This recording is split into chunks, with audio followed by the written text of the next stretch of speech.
Okay, so this thought isn't fully fleshed out, but it's something that I've been thinking about with regards to Ye, formerly known as Kanye West, releasing new music again. And it has to do with this idea that maybe we're in a post-cancellation world, but in the sense that we're in a scarlet letter world. What am I saying here? Well, Ye has done a number of transgressions over the last couple years, not to mention the slavery was a choice thing, the White Lives Matter thing, the rampant anti-Semitism, making his wife walk around half naked for paparazzi photos, getting head on a boat ride in the middle of Italy. All of these things just make you wonder what is going on with this man. And we do know that Ye is suffering from a diagnosis of bipolar disorder, but none of us are doctors, so it would be irresponsible for us to even diagnose him. It's just not going to work. But the music keeps dropping, and the music in dropping is getting bigger and bigger because he is Ye. When he went by Kanye West, he was one of the most impactful figures in music, period. I mean, even Donald Glover the other day, at the beginning of this week, was in an interview from Mr. and Mrs. Smith and said that Kanye, Ye, he called him Kanye, he said that Ye is the GOAT rapper because without Ye, there would be none of these other rappers. And arguably, he has a point. I don't know if that makes him the GOAT, but I do know that it makes him one of the most influential rappers, period. And that is totally fair and that is totally above board. But my thing is, when does it get to a point where a person's fame, a person's largesse, a person's impact effectively makes them uncancelable, in the sense that you can't just excise them from the cultural conversation at all? And also because we are in a world where effectively people are afraid to get quote unquote canceled, but really all it does is it just attaches you with a layer of accountability that you could choose to accept or not.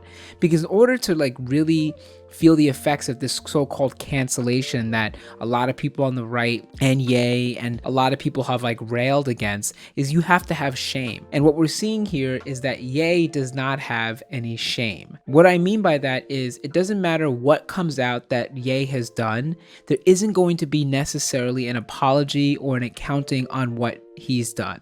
It's just going to keep forward, keep your head down, and keep pushing forward. It's honestly very Trumpian, one of Ye's favorite people. So it makes you think that a lot of this going on and on and on about being canceled, about a lack of free speech, about all of these things really doesn't exactly happen. And there are a few men that have been rightfully canceled and taken out of the pocket. Harvey Weinstein, R. Kelly, Russell Simmons, men that have been convicted in the terms of Harvey Weinstein and R. Kelly for heinous actions. I'm not sure about Russell Simmons, but even though credibly accused for doing absolutely heinous things, and have been effectively taken out of the cultural paint because of these things. And effectively Diddy is going through this right now. When is the last time we've seen anything from Diddy? And the other thing to notice is that sometimes when I argue with black men about this, they always feel like, hey, they're trying to take the black man down.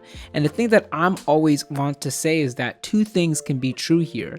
That they can both be trying to take the black man down, and they can also be holding these people accountable for the things that they actually did. It's kind of like when people were railing for Tory Lanez and they were saying that Megan Thee Stallion was lying, but it's like, hold on, Tory Lanez can get extra scrutiny because he's a black man. He also definitely shot Megan. So two things can be true here. Two things are applicable. And I feel like in the instance of Kanye, well, of Ye, excuse me, in the instance of Ye, now it's for him, it's just about putting music out. There was a huge article that came out in the New York Times that kind of detailed all of the anti-Semitism that he had been doing behind the scenes while working with Adidas. And some of the stuff in there was absolutely wild. I just can't believe it. But even Ye has a line on one of his songs that he previewed, I saw it on Twitter yesterday, where he basically says they say I'm anti-Semitic, but he doesn't care. And all of the people that sold out that arena that went to buy those tickets to see him live, they don't care either. Because we're in a place now where if you build up a big enough platform, if you build up a big enough group of people, a big enough group of fans, it doesn't necessarily matter what you do because people are still going to fuck with you. People are still going to want to listen to your music. And if you're someone like Ye, who is possibly the most influential rapper of all time, Mr. Glover, I'll allow that. I think doing so, who is the most influential rapper of all time, no one's going to come at you. Like, no one's going to stop listening to your music. I mean, even I am listening to the songs as they drop. It's not necessarily the most public thing, but even making this video is a public admission of me buying into the world that Ye has created, while also knowing all of the bad things that Ye has said. Maybe not did, but all the bad things that Ye has said.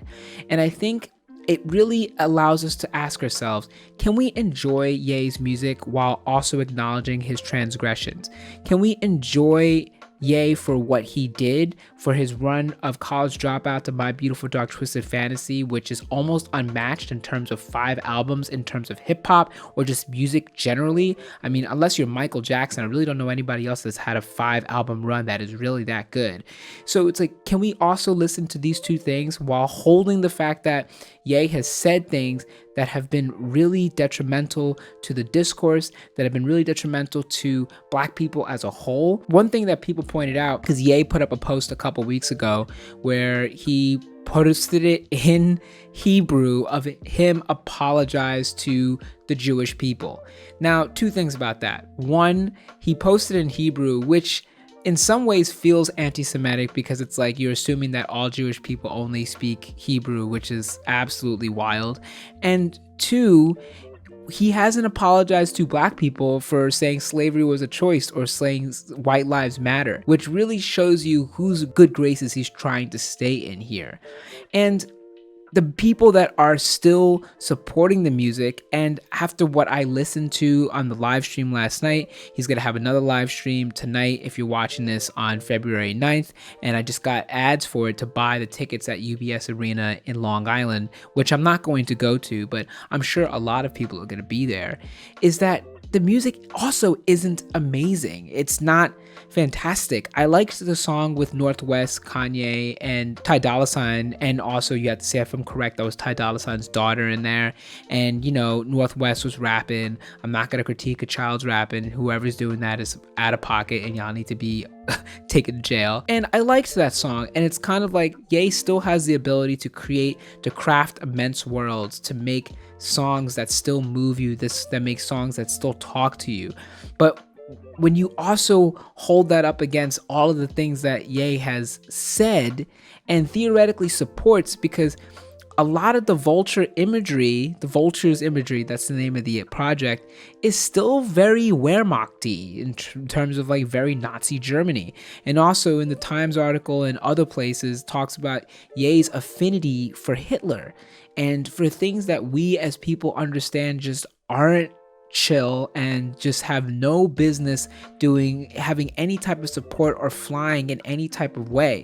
So it's like, how can we accept ourselves as moral people while still engaging critically or just engaging passively with Ye's music? I think critically has more of a leeway than just passively playing it, because if you are a hip-hop content creator like I am, a hip-hop reviewer, Ye drops something, how can I not listen?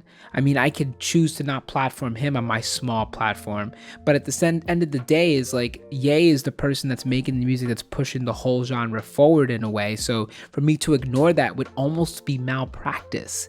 It would almost be acknowledging that, hey, I'm going to let what this man said prevent me from listening to the music that all of his contemporaries are listening to and are therefore taking notes to also incorporate in their music. I mean, and also too, the other thing that kind of stands out is that, is the music good? I was just speaking about this like about 5 minutes ago, talking about what I listened to from the live stream and seeing people's reactions to it and seeing people's reactions to it on the internet. And you know what? Ye can still chop up beats. He could still make great hooks. He could still, curate great rhymes, because we don't know if he's writing all of them. He could still really do something on these beats, and it's still exciting, it's still entertaining, it's still gripping, but it's not curling all the way over for me. And I think part of that is because there hasn't been a conscious realization to acknowledge the pain that he's caused in the music that he's in the words that he has said. There hasn't been a conscious, hey, I did this thing wrong. I shouldn't have said this thing. We can't get that apology. We can't expect that apology. So if we can't expect that apology and that apology doesn't come, when is it on us as consumers to actively sit here and say we're not down for it? And how much time needs to pass before that happens?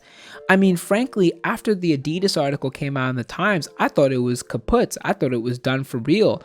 But to see the way the people are going up for this latest music, to see the way that the people are arguing with me in the comments about him using AI, which is a whole nother discussion that maybe I might have to do another video for. It just kind of really just makes me think. It's like, there's some people that are just too big to quote unquote cancel. There's some people that frankly are going to get support even if we choose not to support them. There are a lot of people I know that don't listen to Chris Brown, and I agree with them if they don't. I support that wholeheartedly.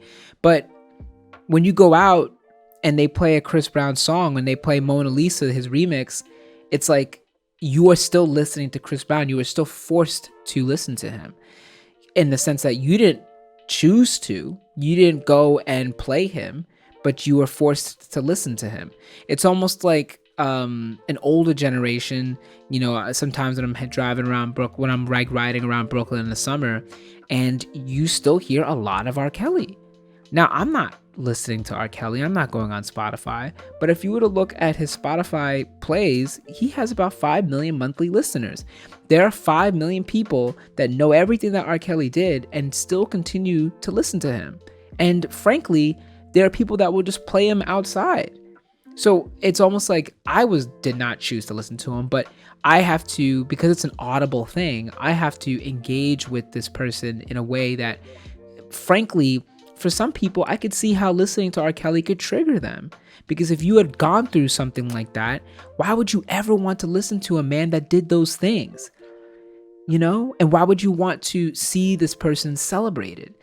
And I feel like the whole thing just asks and raises so many questions. And so many of these questions just sometimes don't feel like they have proper answers. And I'm curious as to what y'all think, because personally, I am looking at this rollout and I'm thinking to myself, okay, Ye's gonna drop an album. I'm going to listen to this album because I'm a hip hop journalist. This is what I do. But if there's a song that slaps, am I going to not listen to that song again? Am I only going to engage with that song in a critical way and not in an entertainment way? And if I listen to that music, am I also co-opting some of these hateful messages that Ye has said? And I feel like it really makes us kind of think about ourselves and how we are engaging with ourselves and how we are playing in this world of now, frankly, accountability. And if there's any shame, and if these artists don't have shame, what are we going to do we can't make somebody have shame. We can't make somebody feel guilty. So how can we make them accountable for their actions? How can we make them accountable for their words? And frankly, I'm not sure if this album Vultures is going to quell any of those misgivings. I frankly feel like it's only going to get worse. But anyways, those are my 2 cents. Let me know what y'all think. I'd really be interested to seeing in the comments. Follow, like, and subscribe for more. You can click on these videos for the latest video, and I hope to see y'all soon. Peace.